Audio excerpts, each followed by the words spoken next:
Welcome to Tamil story presenting Gonen the barbarian. இந்த படம் ஐஎம்டிபியில் 5.1 star வாங்கியிருக்கு. இந்த படத்தோட ஸ்டார்டிங்கில் ஒரு ராஜ்யத்தை காமிக்கிறாங்க. இந்த ராஜ்யத்தில் செத்து போனவங்களை உயிரோட கொண்டு வரதுக்காக ஒரு மாஸ்கை செய்கிறாங்க. அந்த மாஸ்க் பெரிய பெரிய ராஜாவங்களை கொன்று அவங்க எலும்பால் செஞ்ச ஒரு மாஸ்க்கு. அந்த ராஜாக்கள் பொண்ணுங்களோட சுத்தமான ரத்தத்தை எடுத்து அந்த மாஸ்க்கு பவர் கொடுக்குறாங்க. இந்த ஆஷ்ரானோட ராஜ்யம் மொத்த உலகத்துக்கே அடிமை ஆக்குனாங்க. அங்கே உள்ள பார்பேனியன்ஸ் மக்கள் மட்டும்தான் அவங்கள எதிர்த்து நின்னாங்க. அப்புறம் அவங்க அந்த முகமூடியை உடச்சிட்டாங்க. வருங்காலத்தில் அது யாரும் யூஸ் பண்ணக்கூடாதுன்னு சொல்லி இந்த முகமூடியோட துண்டு ஒவ்வொரு ஆளுங்களாக எடுத்துகிட்டு போயிட்டாங்க. ஆனால் வருங்காலத்தில் வர ஒரு ராஜ்யம் இந்த முகமூடியை இணைச்சி இந்த உலகத்தையே ஆளுவாங்க அப்படின்னு சொல்கிறாங்க. அதுக்கப்புறம் ஒரு போரில் ஒரு குழந்தைய பிறக்கிறது காமிக்கிறாங்க. அந்த குழந்தையோட பேர் கேனன்னு வைக்கிறான் அவன் அம்மா. கொஞ்சம் வருஷத்துக்கு அப்புறம் ஒரு அழகான ஒரு ஊரை காமிக்கிறாங்க. அங்கே ஒரு பையன் ஓடி போகிறான். அப்புறம் தான் தெரியுது அவன் பேர் கேனான்னு சொல்லி. அங்கே உள்ள ஒரு லீடரு ரேஸ் வைக்கிறான். வாயில் முட்டையை வச்சுக்கிட்டு மலையை சுற்றி வரணும். அந்த முட்டையை உடையாமல் கொண்டு வரணும். யார் அப்படி கொண்டு வராங்களோ அவங்களுக்கு வீரர்களோட சண்டை போட ஒரு வாய்ப்பு கிடைக்கும் அப்படின்னு சொல்கிறான். கேனான் அந்த ரேஸை கலந்துக்கணும்னு ஆசைப்படுறான். ஆனால் அவன் அப்பாவுக்கு இஷ்டமே இல்லை. இருந்தாலும் அவன் அப்பா அந்த முட்டையை கொடுத்துட்றான். ரேஸ் ஆரம்பிக்குது. அந்த கேனனு எல்லாரையும் தோக்கடிச்சிட்டு முன்னாடி போகிறான். அந்த மலைப்பகுதியில் மனுஷங்களை அடித்து கொன்று சாப்பிட்ற அந்த குரூப்பு வந்துடுறாங்க. எல்லாரும் அவங்கள பார்த்த உடனே திருப்பி ஓடிடுறாங்க. கேனான் அவங்க கூட சண்டை போட்டு அவங்கள கொன்று அவங்க தலையை அவங்க அப்பா முன்னாடி கொண்டு வந்து போடுறான். அப்புறம் அந்த முட்டையும் உடைக்காம கொண்டு வரான். அது பார்த்து அவன் அப்பக்காரன் ஆச்சரியப்பட்டு ட்ரைனிங் கொடுக்குறான். அவன் ஒரு நல்ல வாரியராக வரணும்னு சொல்லி அவனுக்கு நல்லா ட்ரைனிங்கும் கொடுக்குறான். அதுக்கப்புறம் நம்ம பார்க்குறோம், அந்த ஊரில் யாரோ சண்டை போட வராங்க. வருங்காலத்தில் மீண்டும் ஒரு முறை மாஸ்க் இணைக்கப்படும் அப்படின்னு சொன்னாங்கல்ல, அதே போல் அந்த மாஸ்கோட ஒரு பீஸை தேட இங்கே வந்திருக்கான். அவன் எல்லா ஊருக்கும் போய் எல்லா பீஸும் வாங்கிட்டான். இந்த லாஸ்ட்டு பீஸு இந்த ஊரில் தான் இருக்குன்னு சொல்லி இந்த ஊருக்கு தான் அவன் வந்திருக்கான். அதுக்கப்புறம் அவன் அங்கே உள்ள லீடரை பிடிச்சிடுறான். அவன் அந்த லீடர்கிட்ட மாஸ்கோட கடைசி பீஸ் எனக்கு தந்துரு அப்படின்னு சொல்கிறான். அந்த லீடர் சொல்கிறான், நீ கேட்டால் நான் கொடுத்துருவேனா, அது மட்டும் எப்பவுமே நடக்காது அப்படின்னு சொல்கிறான். அந்த கெட்டவன் அவன் ஆளுகிட்ட சொல்கிறான், இந்த லீடரை கொன்னுடு அப்படின்னு சொல்லி. அதே நேரத்தில் கோனன் அங்கே வந்துடுறான். அந்த ஆளோட மூக்கை வெட்டிடுறான். அவன் கோனன் சொல்கிறான், எங்கள் அப்பாவை யாரும் தொடக்கூடாது அப்படின்னு சொல்கிறான். இந்த மாஸ்க்கு தேடுற கெட்டவன் பேர் கல்லானு. அவனுக்கு ஒரு பொண்ணு இருக்குது. அவகிட்ட ஒரு அபிலிட்டி இருக்குது. அந்த மாஸ்க் துண்டுங்களை இவ ஃபீலே பண்ணுவா, அது எங்கெங்கெல்லாம் இருக்குது அப்படின்னு சொல்லி. அப்புறம் அந்த கல்லானு அவள் பொண்ணுக்கிட்ட போய் அந்த கடைசி துண்டை எனக்கு தேடி எடுத்து கொடு அப்படின்னு சொல்லுவான். அதே மாதிரி அந்த பொண்ணு மாஸ்கோட கடைசி பீஸும் தேடி எடுத்து கொடுத்துட்றா. அதுக்கப்புறம் கோனனையும் அவனோட ஃபாதரையும் பிடிச்சி கட்டிடுறாங்க. இந்த மாதிரி செட்டப் பண்ணிடுறாங்க. மேலே லாவாவை கட்டிட்டு ஒரு செயின் கனன்கிட்டையும் ஒரு செயின் அவன் அப்பாங்கிட்டையும் விட்டுறாங்க. இந்த ரெண்டு பேரில் யாராச்சும் ஒரு ஆள் சாக்ரிஃபைஸ் பண்ணாதான் அதுலேருந்து தப்பிக்க முடியும். ஆனால் அந்த கோனனு ரொம்ப டைட்டாக அந்த சங்கிலியை பிடிச்சிருக்கான். ஏன்னா அவங்க அப்பா மேலே லாவா விழக்கூடாது அப்படின்னு சொல்லி. அந்த சங்கிலியை டைட்டாக பிடிச்சதுனால கோனனோட கை எரிஞ்சிச்சு. அது பார்த்து அவங்க அப்பங்காரன் விட்டுடு அப்படின்னு சொல்லி அவன் அப்பா சாக்ரிஃபைஸ் பண்ணிடுறான். அதுக்கப்புறம் கல்லானை காமிக்கிறாங்க. அவன் ரொம்ப சந்தோஷமாக இருக்கிறான். எல்லா பீஸும் கிடச்சிருச்சு அப்படின்னு சொல்லி. அப்புறம் அந்த மாஸ்கோட எல்லா துண்டையும் இணைச்சிடுறான். இணைச்சிட்டு அதுக்கப்புறம் இப்போ அவனுக்கு பியூர் பிளட்டு தான் வேணும். இது என்னன்னா, கலாடோட வைஃபு மந்திரவாதியாக இருந்தா. அவளை மறுபடியும் உயிர் வர வச்சு அவளோட மந்திரத்தால இந்த உலகத்தையே நான் ஆள போறேன் அப்படின்னு சொல்றான். அதுக்காக தான் இந்த மாஸ்க் பீஸுங்களையும் பியூர் பிளட்டையும் தேடின்னு இருக்கேன் அப்படின்னு சொல்றான். அப்புறம் அவன் அங்கேருந்து போயிடுறான். அங்கே வெறும் கேனன் மட்டும்தான் உயிரோடு இருக்கான். கல்லான் அங்கே இருக்கிற எல்லாரையும் கொண்டுட்டான். அதுக்கப்புறம் ரொம்ப வருஷத்துக்கு அப்புறம் காமிக்கிறாங்க. கோனனும் பெருசாகிடுறான். கோனன் நிறைய சண்டை எல்லாம் போட்டிருக்கான். நிறைய பேரை கொன்னும் இருக்கான். ஆனால் இது வரைக்கும் கலான் மட்டும் அவனுக்கு கிடைக்கல. இவன் அந்த ஆள் தான், இவனால தான் எங்கள் அப்பா செத்தாங்க அப்படின்னு சொல்லி இவன் பழி வாங்கிறதுக்காக சுற்றின்னு இருக்கான். அதுக்கப்புறம் அவன் நடந்துக்கிட்டே ஒரு இடத்துக்கு போயிடுறான். அந்த இடத்துல நிறைய ஸ்லீப்ஸ் இருக்காங்க. இங்கே இருக்கிற பொண்ணுங்க மேலேயும் அங்கே இருக்கிற ஸ்லீப்பர்ஸ் மேலேயும் ரொம்ப அத்தியாச்சாரம் பண்ணுறாங்க. கானனும் அவனோட ஃப்ரெண்டும் ரெண்டு பேரும் பிளான் பண்ணுறாங்க, அந்த ஸ்லீப்பர்ஸை எப்படியாச்சும் விடுதலை கொடுக்கலாம் அப்படின்னு சொல்லி. அதுக்கப்புறம் அவங்க அதே மாதிரி செஞ்சு விடுதலை பண்ணிடுறாங்க எல்லாரையும். அதுக்கப்புறம் அவங்க ஒரு பார்ட்டிக்கு போகிறாங்க. அங்கே ஒருத்தவனை பார்க்குறான். அவனோட மூக்கு வெட்டி இருக்கு.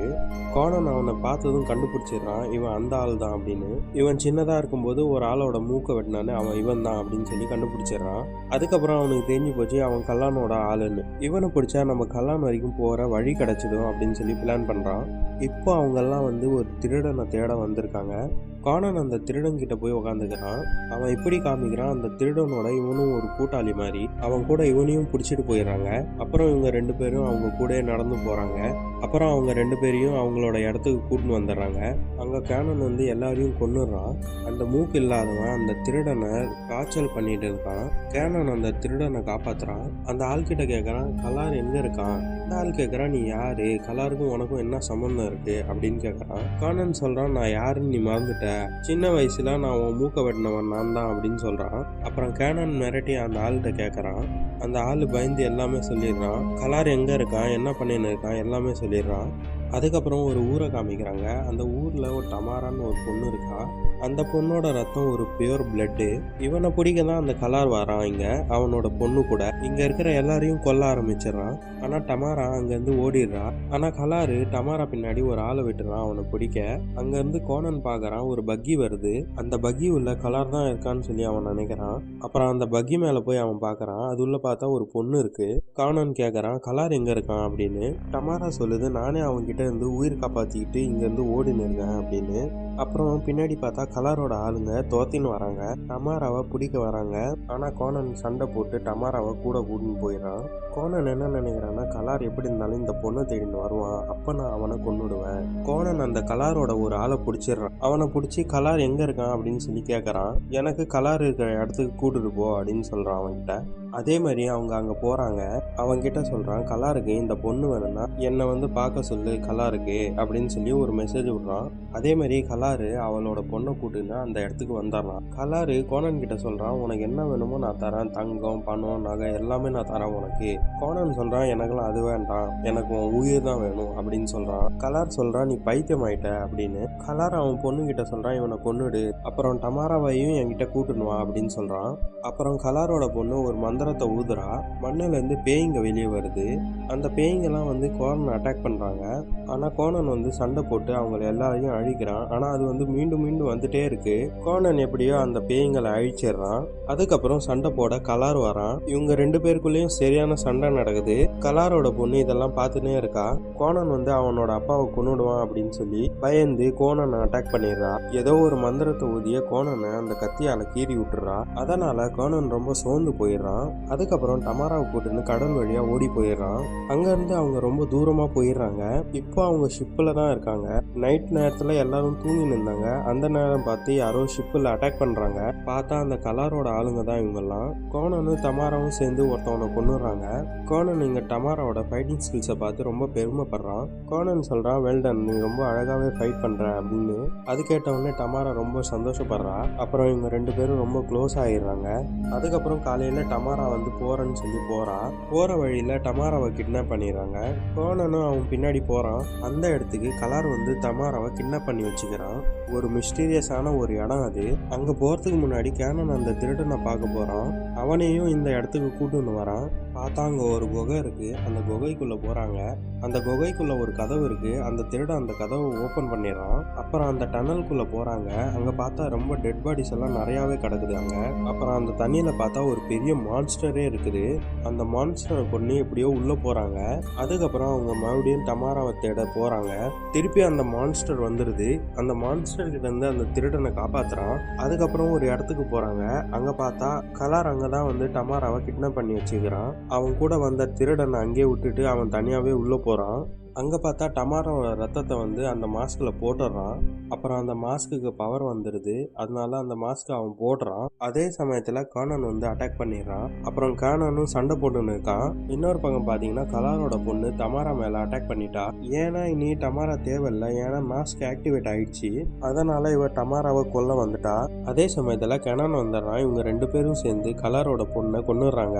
அப்புறம் அந்த இடத்துக்கு கலாரும் வந்துடுறான். அவன் ஒரு பிரிட்ஜ் மேலே நிற்கிறான். அப்புறம் கேனானும் டமாராவும் அந்த பிரிட்ஜில் ஓடுறாங்க. அந்த பிரிட்ஜு உடஞ்சி டமாரா கீழே விழுந்துடுறா. கேனான் அந்த செயினால அவளை பிடிச்சிடுறான்.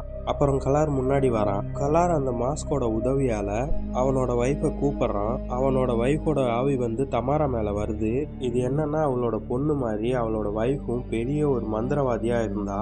அதனால டமாராவோட பாடியில் அவன் ப்ரொசஸ் பண்ண பார்க்குறான். கலார் இது முழுசாக முடிக்கிறதுக்கு முன்னாடி கர்ணன் அவனோட அப்பனோட வாள் கலார் கையில் இருந்தது, அது பிடுங்கி அந்த பிரிட்ஜை உடைச்சிட்டான்.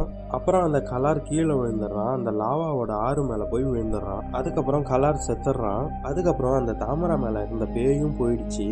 அதுக்கப்புறம் தாமரா கூட்டுன்னு வெளியே வந்துடுறான். தாமரா எந்த இடத்துல பிறந்ததோ அந்த இடத்துக்கு வந்துடுறான் அவன். அதுக்கப்புறம் தாமரா கிட்ட சொல்கிறான், நம்ம திரும்பியும் மீட் பண்ணலாம் சொல்லிட்டு அவன் அங்கேருந்து போயிடுறான். இப்போ அந்த கெனான் அங்கே போகிறான், அவன் சின்ன வயசில் இருந்த இடத்துக்கு. அங்கே போய் அவன் வீடை பார்க்குறான். அவன் அப்பனோட வாள் எந்த இடத்துல இருந்ததோ அந்த இடத்துல அந்த வாளை வைக்கிறான். கர்ணன் இன்னைக்கு சந்தோஷமாக இருக்கான், ஏன்னா அவனோட அப்பாவோட பழியை வாங்கிட்டான் அப்படின்னு சொல்லி சந்தோஷமாக இருக்கான். இதோட இந்த கதை முடிஞ்சது. ஐ ஹோப் இந்த ஸ்டோரி உங்களுக்கு பிடிச்சிருக்குன்னு நம்புகிறேன்.